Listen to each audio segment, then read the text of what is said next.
Jaga musik Indonesia.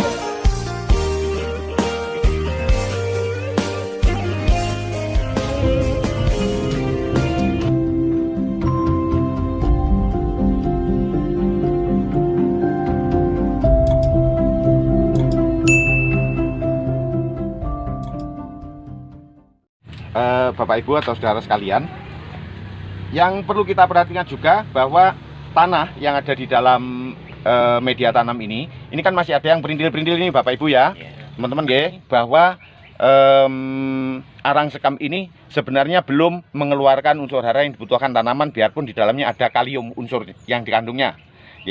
Tapi fungsi daripada arang sekam di dalam ini adalah untuk menstimulasi dan untuk mempertahankan agar kondisi di dalam media tanam ini kelembapannya cukup bisa terjaga, karena di dalamnya ada arang sekam ini. Kemudian air di dalam itu juga bisa terjaga karena arang sekam ini masih ada lipatan dari sekam itu, di dalamnya bisa kemasukan air. Pada saat dia masuk ke dalam media, maka sekam itu bisa menyerap air atau mengumpulkan di dalam lipatan itu. Nah, sehingga arang sekam kita campurkan dalam kondisi perbandingan 2 lebih banyak daripada tanahnya, maka kesuburan kondisi air di dalam tanah cukup terjaga. Biarpun kelihatannya di atas kering, tapi di dalam itu masih ada simpanan air yang ada di dalam media tanam, di dalam arang sekam. Kemudian yang ketiga, pupuk bokasi manfaatnya kenapa harus banyak?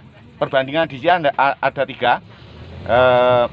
Kalau dimaksud 321 tadi, apabila kita menggunakan satu ember arang sekam, 2 ember, kemudian pupuk bokasinya 3 ember, kemudian tanahnya 1 ember dengan kondisi tanah yang remah. Kemudian pupuk bokasi itu adalah pupuk yang sudah difermentasi Bapak Ibu.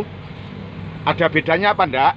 Bahwa ini yang perlu kita perhatikan. Pupuk yang namanya bokasi yang sudah difermentasi pasti ada bedanya dengan pupuk yang belum difermentasi. Karena apa?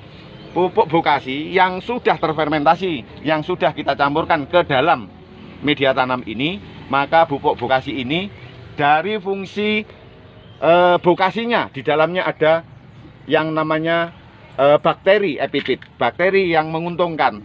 Maka bakteri yang ada di dalam pupuk bokasi yang sudah kita campurkan ke dalam media ini, maka nanti bermanfaat. Semua media yang ada di dalam akhirnya akan melapuk karena terfermentasi oleh bakteri tersebut. Itu yang perlu kita perhatikan. Kemudian pupuk bokasi yang sudah kita masukkan ke dalam ini nanti banyak unsur hara. Nun sewu.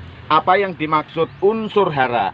Unsur hara di dalam ilmu pertanian adalah gizi atau vitamin yang dikandung di dalam media tanam tersebut. Kita persiapkan lewat kandungan pupuk bokasi ini. Biarpun pupuk bokasi ini unsur haranya sangat minim Bapak Ibu, beda dengan pupuk tunggal kimia yang berasal dari, kalau pupuk tunggal kimia itu adalah pupuk yang dikandung di dalam pupuk anorganik, bukan organik. Contohnya pupuk urea itu adalah unsur haranya N. Di dalam pupuk bokasi ada di dalamnya kandungan N-nya, cuman kondisinya adalah sangat rendah.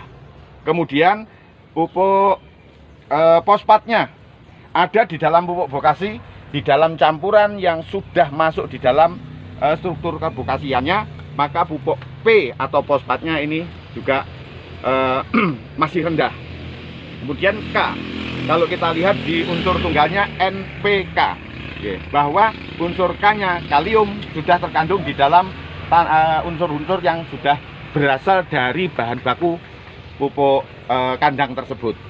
Cuman semuanya kondisi kandungannya atau unsur yang ada di dalamnya semuanya rendah. Tapi nilai positifnya pupuk bokasi dan pupuk tambahan yang ada di dalamnya ini, tambahan dari mana? Ya termasuk yang berasal dari arang sekam, dan yang berada di dalam tanah itu sendiri itu sudah ada unsur mikronya. Kalau unsur makro NPK itu tadi pupuk tunggalnya, unsur mikronya adalah unsur yang tidak ada di dalam pupuk tunggal, pupuk NPK, maka sangat lebih banyak daripada yang ada di pupuk tunggal. Kelemahannya memang kalau yang ada di penggunaan pupuk vokasi, tidak bisa tanaman ini kita buat menjadi cepat pertumbuhannya. Karena apa?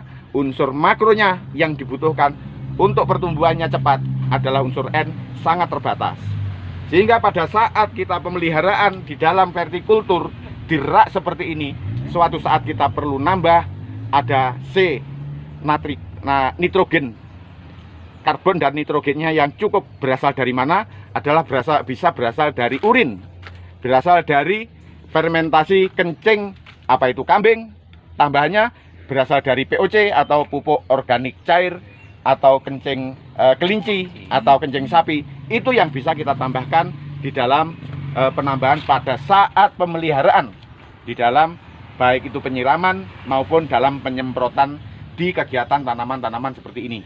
Oke, untuk sementara media tanam sudah kita sampaikan. Sementara apabila ada kurang jelasnya nanti bisa kita sharingkan langsung kopi darat pertemuan yang ada di kegiatan pada saat mingguan setelah senam bareng atau pada saat kita kumpul-kumpul di gazebo ini. Oke.